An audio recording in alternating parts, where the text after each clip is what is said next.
G'day, welcome back to the channel and welcome to 2021. Happy New Year to everyone out there and thank you for coming back. So today we're going to be having a look at my Dremel. I managed to drop my Dremel on its head. So you push the button to get the piece out. Yeah, it's not coming out, it seems to be buggered. Yeah, might be able to get a grip or something in here, but I really want to try to fix it. So I think we're going to be opening it up, and as you can see, still works, but you know, need to fix this or pull it back up or reposition something, I think, or get a new one. So let's take this apart and have a look. Unplug it. Jeez, that was loud. Always a good start, right? Unplug. Gonna need some torque bits. Alright, so it seems like the Era 70 has come back and I am down a camera. So I apologise for not having the down table shot. I will see what I can do to work around that. For now we're going to work on this camera. So this is the core. Of course this is unplugged. So here is the core of the motor, the armature, and here is the electronics inside, and this is where the brushes go in here. Here's your speed. Now I cannot seem to make this budge. I can't get this piece to move here, and it does look like there has been a slight shifting of the entire shaft. This series of holes is out of alignment with this little bit here, which has a spring and a little piece of metal that fits into them and stops it turning. I can probably find somewhere with a drill press and machine that hole up so that it's an oval and not just a hole, and make this work again, but I can't do it with what I have available to me in terms of tools, so I'll have to go visit a friend or something like that, and I might do that in a follow-up video, so I'm trying to fix this and get it back to working. It's only a 140 odd Australian dollar item. It's not a very expensive tool, so I have gone out and bought a replacement, because it doesn't appear I'm going to get this fixed in any short order, and I need a Dremel. So I just wanted to sort of show you the inside. You can see the live and neutral come in. Bear with me one second and I'm just going to look up the part number. A few minutes later. So I don't know, it seems to be hidden behind a paywall or something like that. But it's a cart with a solar electrolyte and a porous anode, and there seems to be a resistor there too, probably to stop a surge into the cap. Although, yeah, I'm imagining that would be quite wasteful. So anyway, look, if there's any electricians out there who can light me on why there is a resistor with that cap there, other than to limit any surge inflow, current inflow, surge current inflow, then let me know. That's that anyway. So armature goes back in. It's all electromagnetic. It's none of its it doesn't appear to have any magnetic or ferromagnetic materials in it. And there's the fan for cooling it. So for want of completion, I am going to show you the reassembly of that there. But I wanted to see if I was correct. I wanted to see if it was the shaft position. So we have exactly the same here, and I'm going to open this up. I would have bought the 4000, not the 3000, but I wanted to do this comparison and to have a look and see. So you pull this sticker back on the side, and then you'll have to find a way in on the other one. Both sides will come back, and then with that off, it should, without too much fuss and bother. Oh, move this to the center. It should just come apart. Jangle this on its go, and it's straight away you can see. I don't know if you can see. I will get a photograph and put this up just in case.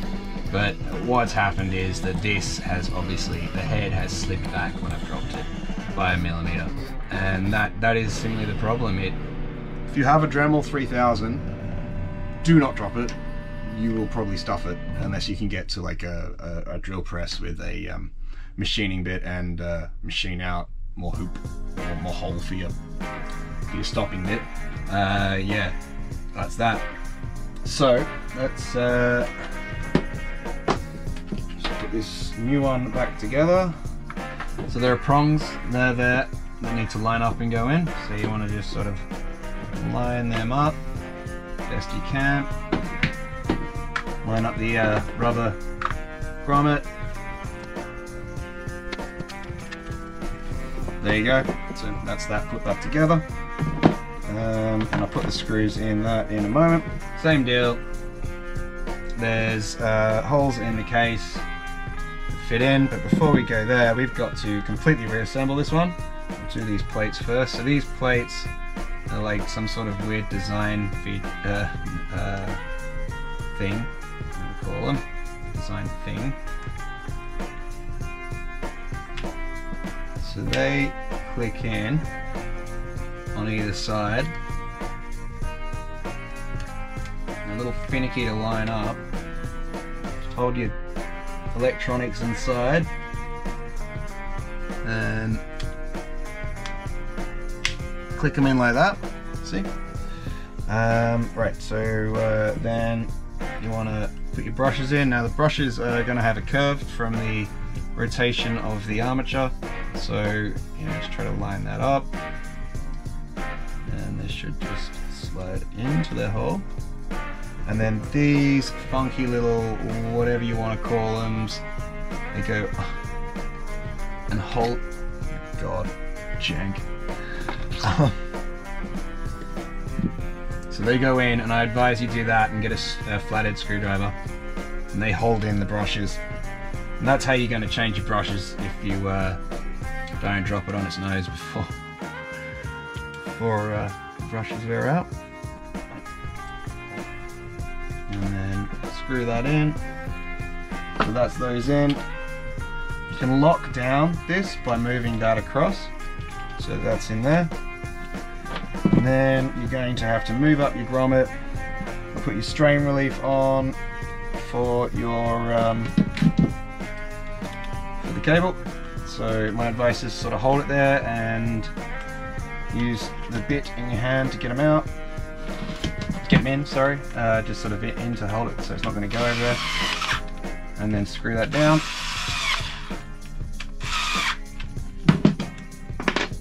So that's in, and that's all strong, not going anywhere. And then you're going to want to probably actually lie it on its back to do this, but you're going to do it this way. Let's check my shot. You're going to line up these two pins with their holes. Line up the grommet at the back, and it'll all just slip together. And then boom, boom, boom, boom. And then for the tip here, you have a collet that slips into the hole, and then the collet fastening nut, I guess, goes over that. That's where your bit would go, of course.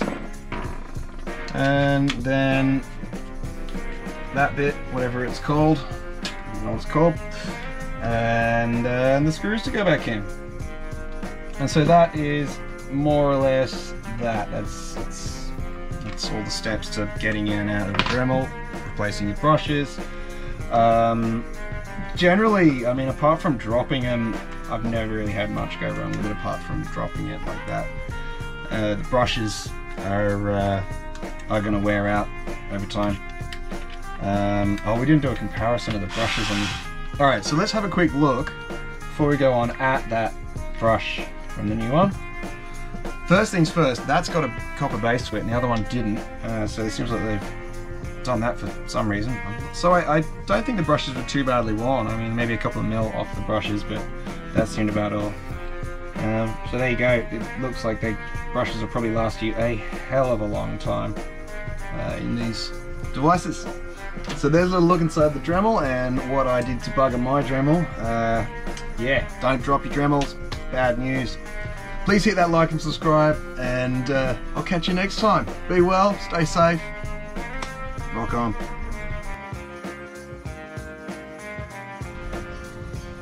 Ned's dead. I think his branch hit him in the head. Or maybe he was shot and his killer fled.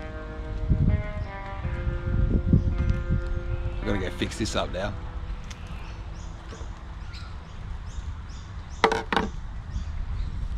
I'll have to wipe that down and get my prints off it.